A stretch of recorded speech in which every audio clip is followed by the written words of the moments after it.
What's up, everybody? Happy Champions League final day. And I guess I should start with an apology to Real Madrid. I've just doubted every step of the way. Certainly not alone in that, but here we are. They are champions of Europe for a 14th time. Made all kinds of history. We'll get to a little bit of that in a minute. The only place to start, though, is what happened before this game with Liverpool fans not being able to get into the stadium, which then turned into, it sounds like, tear gas, and you saw videos of people jumping over fences. It was a disaster. And instead of trying to take some kind of ownership of said disaster, UEFA said we're postponing the game not once but twice, pushing back the start time, because Liverpool fans didn't arrive early enough. That claim was then disputed all over the place, from people on the ground, the reporters talking to the people waiting to get into the stadium, Jamie Carragher just sitting up there on the Paramount CBS feed saying, I've got all these people messaging me saying they were here 2.5 hours ago and they still can't get in. This was a confluence of bad events. But it just blows my mind UEFA thought it was a good idea to put this on Liverpool fans. In the age of social media, where people would A, absolutely hear about that if they're not in the stadium because all they're doing is checking their phones, and B, have the ability to then use social media to dispute it themselves, to talk to reporters who can then get that information out immediately, to go contact people in the stadium, whatever it might be. Why UEFA thought that was a good idea is just beyond me. Hopefully we don't hear any serious injuries coming out of this. It sounds like most people were eventually able to get in. But this started because UEFA and whoever else was in charge of putting this plan together were not prepared. And that is inexcusable. This is the Champions League final. This is Paris. You knew you had a bazillion Liverpool fans coming, most of whom didn't have tickets. You gotta have a better plan than this. The biggest soccer game on the club calendar should not be delayed half an hour because we didn't know how to get fans into the stands. And, by the way, these people that are paying an arm and a leg because affordable Champions League final tickets don't exist, which is what it is. But to then go treat those people who are paying you so much money that way is just unbelievable. Then we actually get to the game itself. Liverpool start very, very well. They've got 10 shots, 5 of them on goal, before Real Madrid have their little stretch at the end of the first half with the Benzema VAR thing that we'll get to in a second. Courtois makes the great save on Mane. They have some decent chances. And Real Madrid are doing that thing where their midfield is non-existent and they don't have any answers. And so Liverpool are just pressing them. They keep winning the ball back, keep putting pressure on Real Madrid's net. And they can't score. I mean, Mane came very close. And if Courtois doesn't make that great save, they are up 1-0. But that to me was... that save and that stretch of time where Liverpool were not able to go up early was the decisive stretch of this game. And the decisive moment was that save. Because of what Real Madrid were trying to do. They didn't play offense for 40 plus minutes. They didn't have a shot. You have to make them pay for that. Because if you let them survive and then all of a sudden that moment happens and Benzema nearly gets a goal and all of a sudden they're feeling much better coming into halftime, and you're still 0-0, you are asking for the random goal pop-up and the tireless defending that's ultimately what happened. You are asking Real Madrid to be Real Madrid. You're letting them play the way they want to. Had Liverpool gotten that first goal, this whole thing would have changed. Because then Real Madrid have to chase it. Now, they've been very good getting those goals back, of course, with all these incredible comebacks. So it's not to say that the game would have been over at that point by any means. But that was the formula for Liverpool. If you were going to have any hope of a comfortable win, and the best way to get a win, period, was to get on the front foot and actually capitalize on it. And they couldn't do it. And so, as time went on, you just kind of felt like this was going more and more Real Madrid's way. It would have been a completely different story had one of those shots gone in.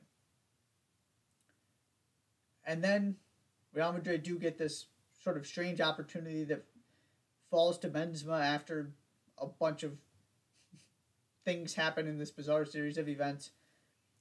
He puts it into the net. He's offside. The question then becomes, did Fabinho play the ball backward? To me, this is a non-starter. That was the correct call on the field. I'm not sure why it took VAR that long to confirm it. And again, this goes back to my philosophy on clear and obvious, is that was absolutely not a clear and obvious mistake, so let's look at it a couple times and move on. Yes, I understand you want to get it right. And that one, to be fair, the rule itself is pretty clear. Now, the interpretation is still a little fuzzy, but was he making a play on the ball? And it was, his knee, he was sliding in. I don't see any way you're going to be able to convince me that was supposed to be a pass. He just happened to get the ball.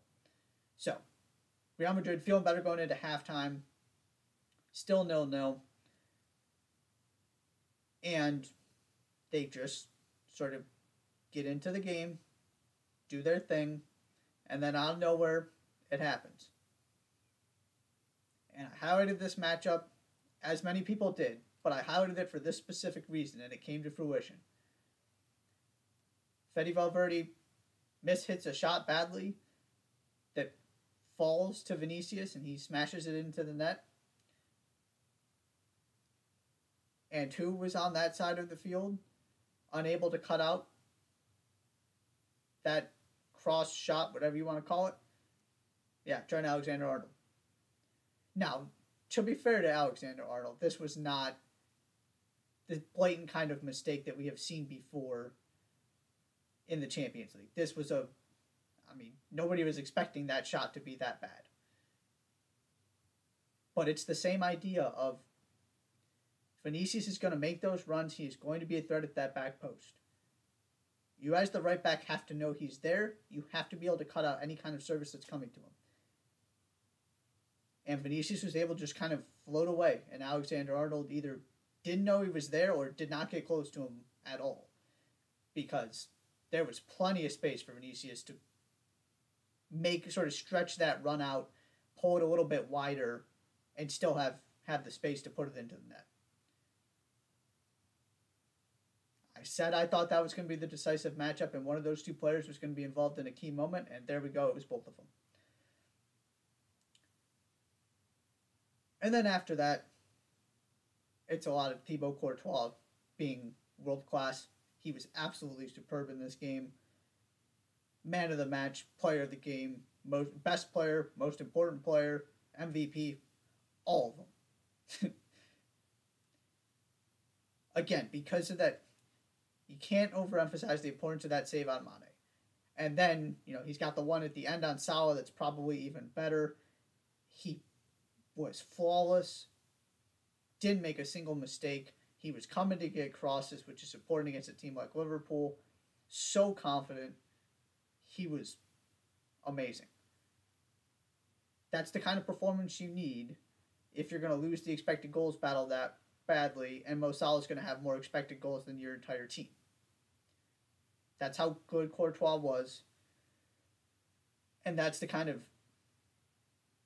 what you need from your goalie if you're going to try and win a game that way. And also a credit to Real Madrid's defense. I believe it was Courtois made 9 saves and there were 8 blocks in there. That 17 of Liverpool's 23 shots were either blocked or saved. It wasn't a lot, right? Liverpool were getting decent looks. This was not a bunch of firing shots wide, up, over the crossbar. This was some good defending at times, some very bad defending at times, and Courtois coming to the rescue. And, Liverpool have some chances. They were certainly back on the front foot by the end of the game when they were really chasing that goal. It didn't happen. And it never felt inevitable, which sometimes it does with Liverpool. And that's a credit to Real Madrid, the experience, the confidence, the professionalism, that the longer this game went, the more at least it felt to me like, oh, Real Madrid's going to do this. I don't know how they're going to get the goal, but they're going to get the goal. And when they get the goal, it's probably over.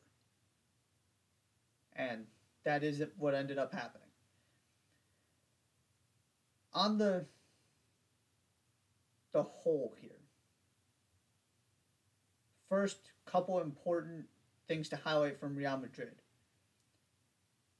Yes, this is 14 overall. 8 straight European finals they have won that they've participated in.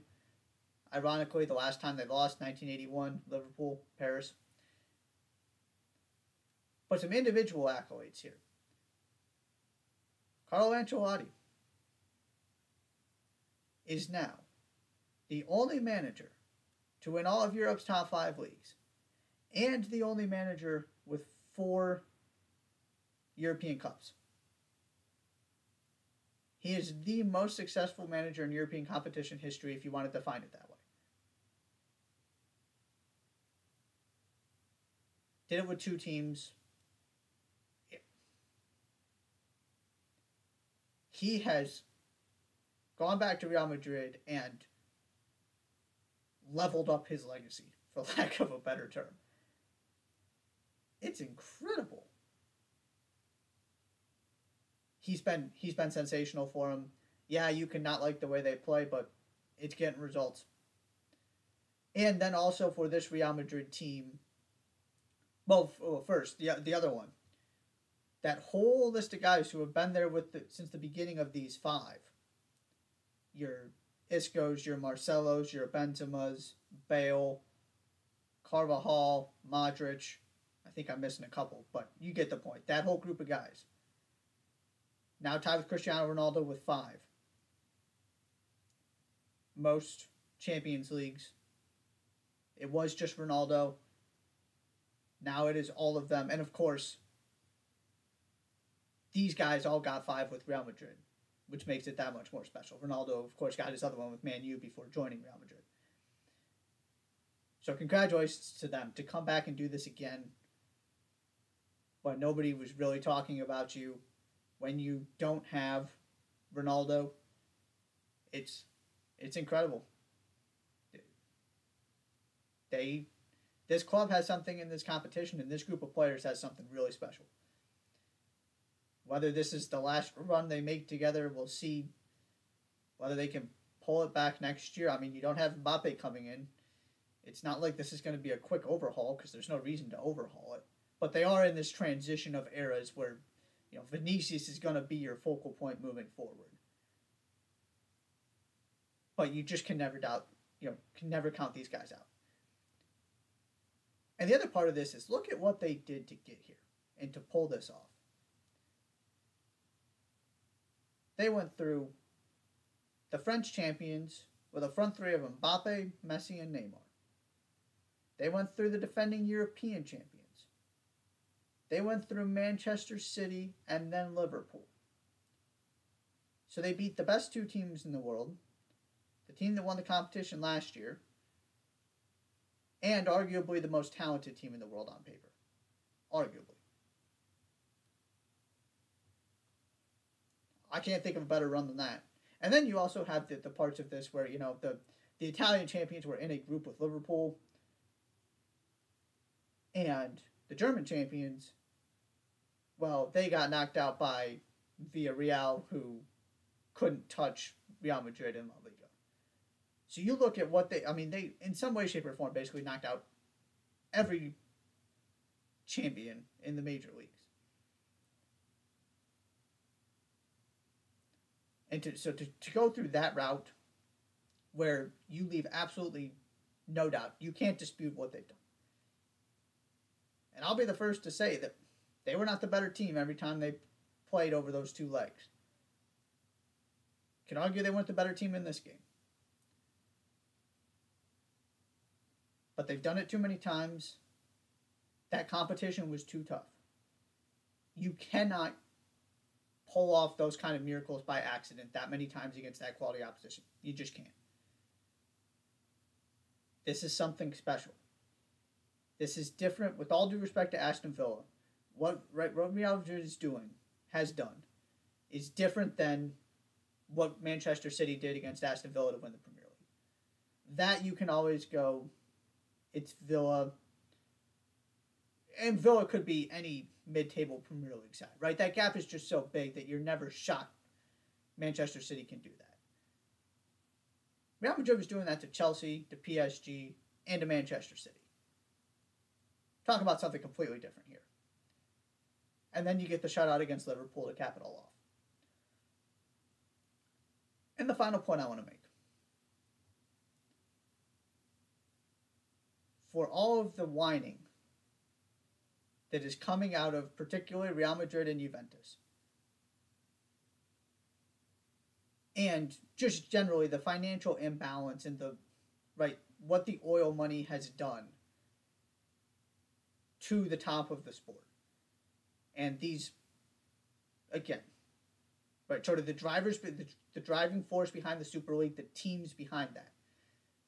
That's why I'm going to Real Madrid and Juventus. Florentino Perez has said so many times, right, something to the effect of, we can't compete with these guys. It's why La Liga is suing PSG right now over Mbappe. Despite all of that, let's go back and look at our recent Champions League winners. This Real Madrid team, certainly not the best team in the world. Probably third. On paper, they're at least fourth because PSG takes that spot. But from an actual performance standpoint, they're probably third. But they are not Liverpool and they are not Manchester City. Last year, Chelsea wasn't even sure in the final couple weeks of seasons they'd be participating in the Champions League. They ultimately qualified in two different ways. But that was a bad season.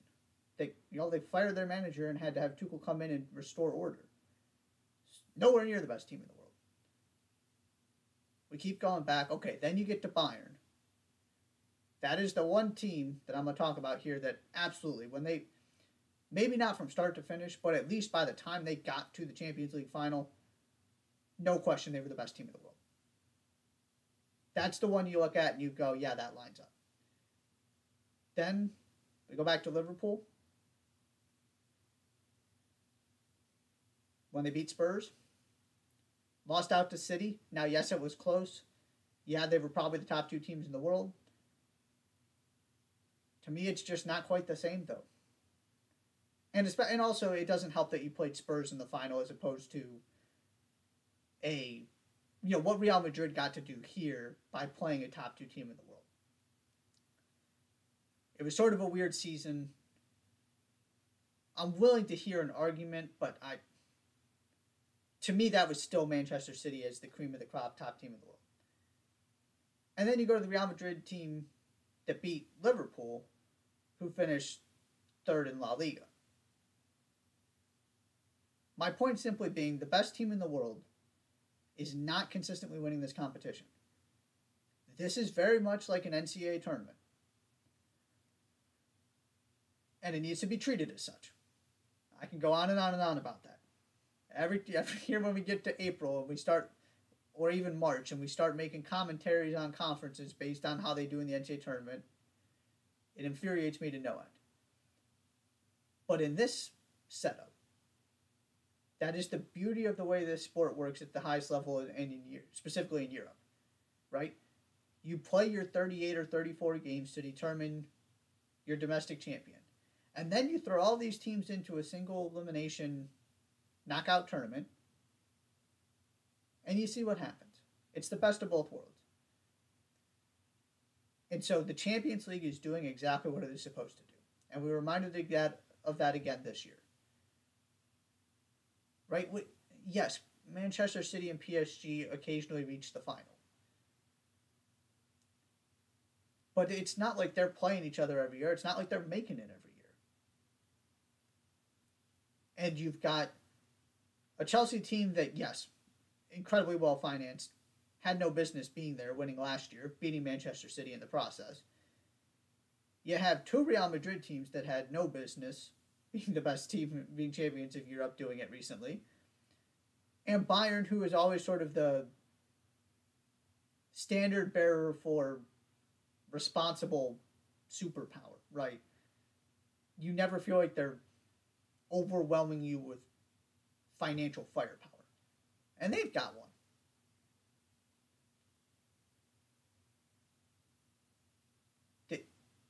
This is working.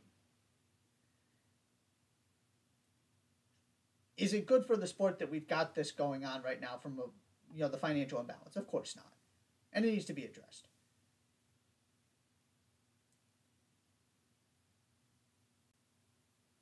And it's also ironic that the Real Madrid and Juventus are the two teams sort of that have become the faces of this, as none of the teams they're complaining about are in their leagues. And I just went through all of the times we have seen a team, other than the teams they're complaining about, win the Champions League recently.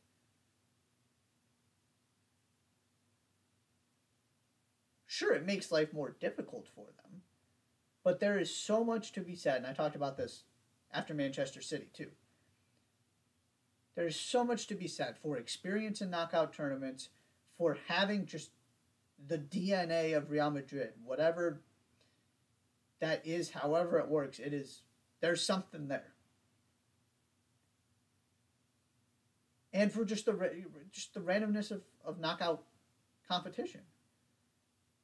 And the fact that you have 5, at least, teams that you look at the roster and you say they absolutely can do this. Right? City, Liverpool, Real Madrid, Bayern, PSG right off the top. Then there might be another team or two in there. Oh, and Chelsea recently, of course. It's what makes this so awesome. Is that we don't know what the outcome is going to be. And Real Madrid proved it again. This is still working. The sport is not ruined. Now maybe Manchester City and PSG go win 5 straight. But I'm not going to go overboard with the financial stuff until it becomes predictable. And nothing about this year's Champions League was predictable. So we are a long, long way from that happening. Once again, congratulations, Real Madrid. That concludes the European season. Such a good tournament. Champions League is just something else. We got it. Another reminder of that this year. Interesting, dramatic final for reasons both good and bad. But it is 14 for Real Madrid, as they are once again champions of Europe. This is going to serve as our weekend roundup, so there will be no video on Monday. Working on a plan for Wednesday. There will be no live show this week. Trying to work on some logistic things with the U.S. men's national team game. Will be covered in some way, shape, or form, so stay tuned for updates about that. And we will see you next time.